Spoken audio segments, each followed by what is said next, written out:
नमस्कार। कभी ऐसा हुआ है कि कोई ऐप एकदम से बिना किसी वजह के अजीब हरकतें करने लगे, है ना? आज हम इन्हीं रहस्यमयी तकनीकी गड़बड़ियों के पीछे की असली वजह को समझने वाले हैं। कभी देखा है कोई ऐप बस एक पल के लिए एकदम अजीब सा बर्ताव करने लगे, जैसे कोई जानकारी गलत दिख जाए या ऐप अचानक से ही बंद हो जाए? मतलब कभी रिजल्ट्स कुछ और आ जाते हैं, कभी डेटा करप्ट हो जाता है या फिर ऐप अचानक से क्रैश हो जाता है। पता है, इन सब के पीछे अक्सर एक ही छिपा हुआ विलेन होता है। तो चलिए इस विश्लेषण के पहले हिस्से में चलते हैं और पर्दा उठाते हैं इस राज से कि आखिर सॉफ्टवेयर की ये परेशान करने वाली समस्याएं आती कहां से हैं। तो इस गड़बड़ी की वजह होती है एक रेस कंडीशन। अब ये कोई आम बग नहीं है जो आसानी से पकड़ में आ जाए। तो सवाल ये है कि भाई ये रेस कंडीशन है क्या भला? चलिए समझते हैं इस डिजिटल दौड़ को। देखिए, होता क्या है कि जब किसी ऐप के कई हिस्से मतलब मल्टीपल थ्रेड्स एक ही टाइम पर एक ही डेटा को बदलने की कोशिश करते हैं, तब होती है रेस कंडीशन। और फाइनल रिजल्ट इस बात पर निर्भर करता है कि कौन पहले अपना काम खत्म करता है। इसको ऐसे समझिए जैसे दो लोग हैं और एक ही चॉकबोर्ड पर लिखे नंबर को एक साथ मिटाकर कुछ नया लिखने की कोशिश कर रहे हैं। अब नतीजा क्या होगा भाई? ये तो इस बात पर निर्भर करेगा ना कि किसका हाथ पहले चौक तक पहुंचा।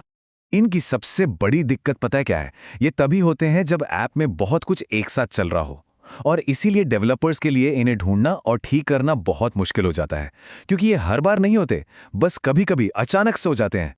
चलिए अब एक असल उदाहरण से देखते हैं कि कोड में ये रेस होती कैसे है। एक एक कदम करके समझते हैं इसको।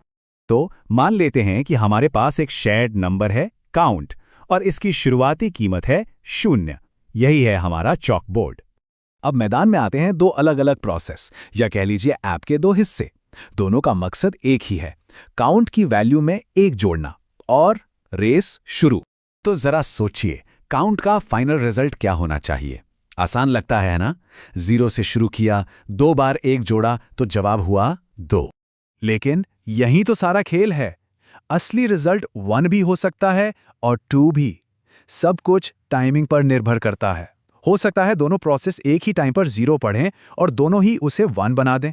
तो आखिर में रिजल्ट क्या मिला? सिर्फ 1।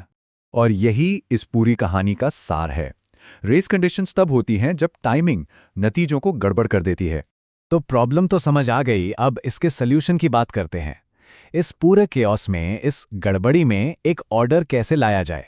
देखिए, हमारा मकसद है इस अफरा तफरी को कंट्रोल करना। मतलब एक ऐसा सिस्टम बनाना जहां एक बार में सिर्फ एक ही प्रोसेस उस शेयर्ड डेटा को बदल सके।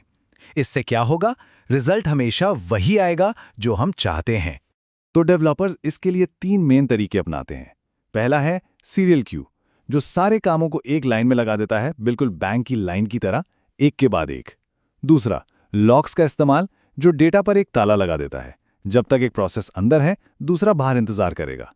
और तीसरा है थ्रेड सेफ स्ट्रक्चर्स, मतलब ऐसे कोड जो पहले से ही इस तरह की गड़बड़ी से बचने के लिए डिजाइन किए गए हैं। और अच्छी बात यह है कि स्विफ्ट जैसी मॉडर्न प्रोग्रामिंग लैंग्वेजेस में अब एक्टर्स जैसे बिल्ट इन टूल्स भी आते हैं। ये इस प्रोटेक्शन को अपने आप संभाल लेते हैं, जिससे डेवलपर्स की जिंदगी थोड़ी आसान हो जाती है। तो अब आते हैं सबसे जरूरी सवाल पर कि आखिर ये रेस इतनी मायने क्यों रखती है? हमारी रोज की टेक लाइफ पर इसका क्या असर पड़ता है? देखिए, इन अदृश्य यानी इनविजिबल रेस को रोकना बहुत जरूरी है। तभी जाकर वो भरोसेमंद ऐप्स बनते हैं जिन पर हम हर दिन डिपेंड करते हैं, फिर चाहे वो हमारा बैंकिंग ऐप हो या कोई सोशल मीडिया प्लेटफॉर्म।